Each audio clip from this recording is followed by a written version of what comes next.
How do you relate your own coaching for social change to the ICF core competencies and the ICF ethical standards?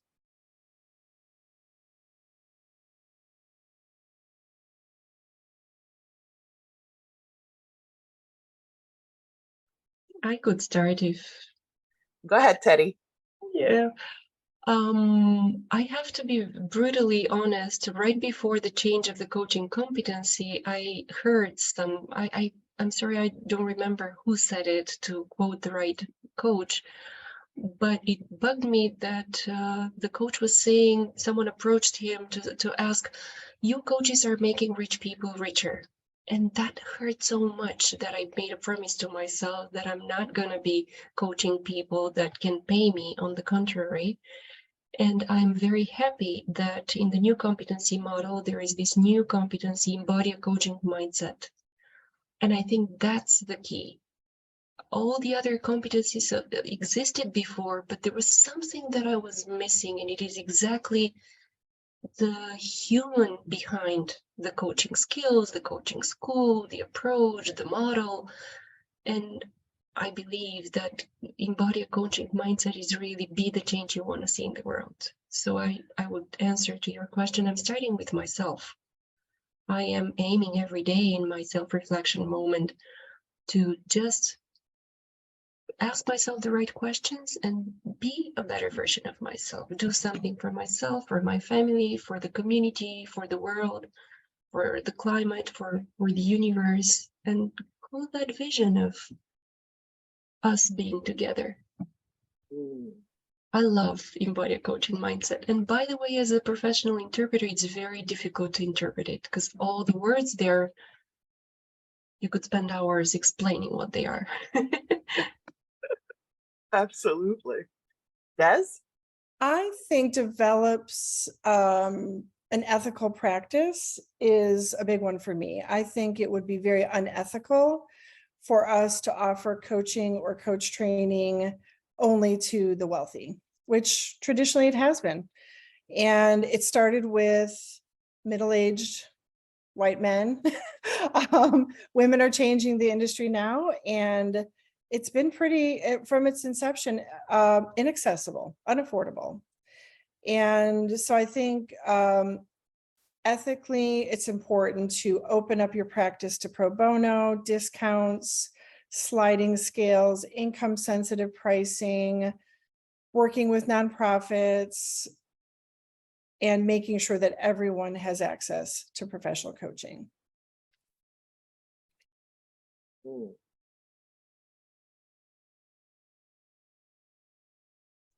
Who else would like to chime in? Marlene? Oh, yeah, I'll go next.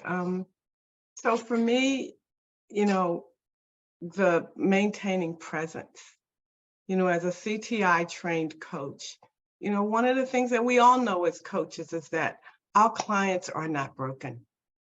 They have everything that they need to be successful. And all we have to do is show up and just be with them. We don't have to put words in their mouth. We don't have to make them think differently. We may have to challenge them a little bit so that they can really get to where they need to be. But, as a coach and for people, when you're working with people who are in these spaces that really want to make a difference in their communities and their countries, it is some of the most rewarding work that you can do. So all we have to do is show up and be the good coach that we know we are, right? And so ethics, as I said, I think maintaining presence is kind of the overarching thing that we really need to think about when we're doing social change coaching. And all of, again, the ethics is, I love the ethical standards. And as long as we know what they are, because there are a lot of coaches out there that haven't even read them. So as long as we know what they are, and we make sure that we don't step outside of those boxes with our clients, I think that we can help them, again, make a difference in the areas that they really want to focus on, that's important to them. Because we do this work because we love it and because we know that we want to work with our clients. But they're the ones with the boots on the ground. Carly? Sure. When I was looking through, I went through the ICF competencies again and to really to hone in on these things. And there are two things that really stood out to me. So one of them was, especially when I'm coaching leaders, like in the UN or in any context as well, is that piece of evoking awareness, because there's often not awareness of the amount of power that they have and influence and how that is affecting the rest of the team. And so they're often in confusion, like, well, and so evoking that awareness, I mean, and you need to build trust, right? To go and support them in evoking that awareness and having that acceptance of ways that they're behaving, that's having influence in ways that they are not aware of and that are not helpful to the team in doing their own social change work or whatever change work that they're doing. So that was one piece that came to me, and that, you know, that can be a delicate conversation. And the other one, and I'm in full transparency, is I can get really excited about what change is possible in my clients and in my client systems, but I need to really keep aware of supporting their autonomy. Because I can get into like, oh, I wish I could, if they just did that thing, right? But it's not for me to do, right? And so because I'm so passionate about the work and what they're doing, I really need to hold that and very close to supporting their autonomy, keeping in my question asking, and so it makes sense in their reality the way that it is in alignment for them. So that's the other piece that came to me. Go ahead, Teddy.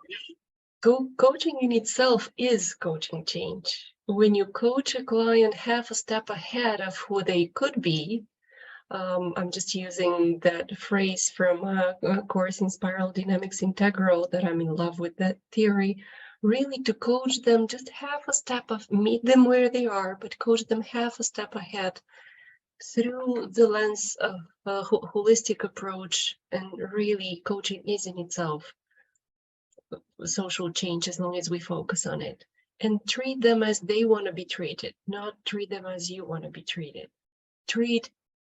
Communicate as if we are all one, not we versus them, not have acronyms. If we keep the ethics, the ethical standards, we would not even need acronyms like diversity, inclusion, etc.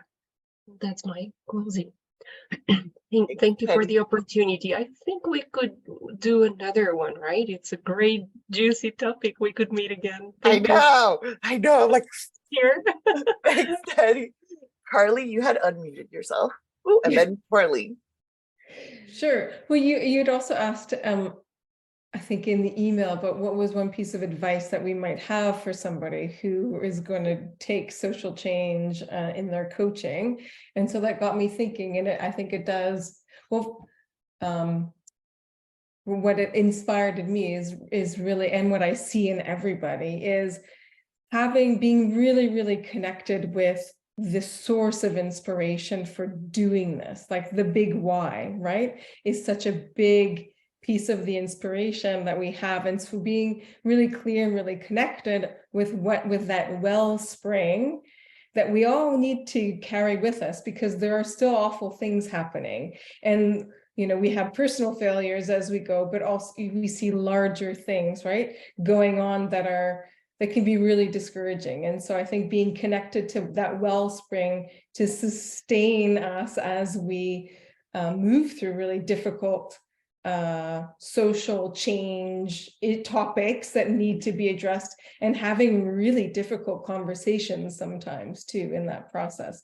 So for me, that being connected to the why, and I hear that in everybody's really, really clear on the importance of this, and how I love this, the coaching can change the world one conversation at a time. I've said that for, you know, culture changes the world one conversation at a time. It is all the same stuff. So So those are my closing thoughts. Carly, Marlene?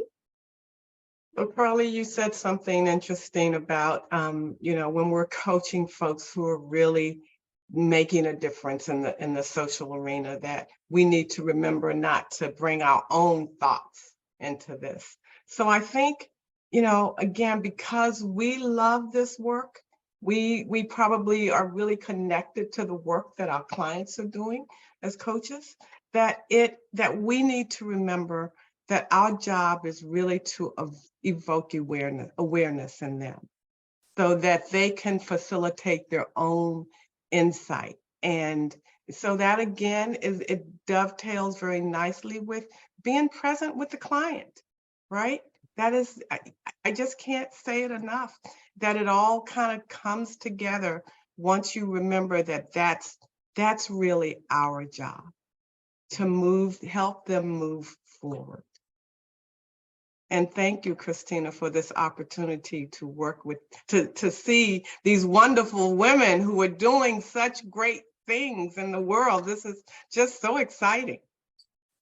Final thoughts? Yes. I call coaches accidental activists because by design, we are changing the world, one coaching session at a time. I think even just something simple like making a modification, being sensitive, making accommodations where needed, it's all part of, it's the subtlety of the social change that we're making. And by design, I think coaches are social change makers, period. And I'm proud to be one of them. Now we're making it intentional in this community. That's amazing. So thank you, everybody, and let's keep the conversation going.